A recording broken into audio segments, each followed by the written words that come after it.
भारतीय समाजात एक खूप मोठा दोष आहे.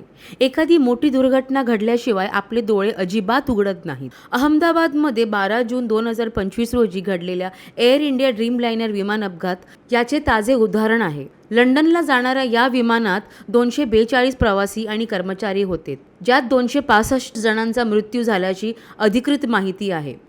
या अपघातानंतर सर्वसामान्य लोकांकडून अनेक मुद्दे उपस्थित केले जात आहेत. जगभरात ड्रीमलाइनर विमानाच्या सुरक्षेवर उठलेले प्रश्न, आलेले लेख आणि व्हिडिओ यांचा मुद्दा लोक सोशल मीडियावरून उचलत आहेत. अमेरिकेसह अनेक देशांनी या विमानांना तांत्रिक त्रुटीमुळे काही काळ ग्राउंड केले होते, पण भारतीय कंपन्या आणि DGCAने या इशाऱ्याकडे वेळेत लक्ष दिले नाही. तसेच अनेक वेळा विमानांच्या देखरेखीतील त्रुटी, तांत्रिक बिघाड आणि सुरक्षा नियमांचे उल्लंघन याकडे दुर्लक्ष झाले आहे. या दुर्घटनेतून पुन्हा एकदा स्पष्ट झाले की आपल्याकडे केवळ मोठ्या अपघातानंतरच प्रशासन जागे होते.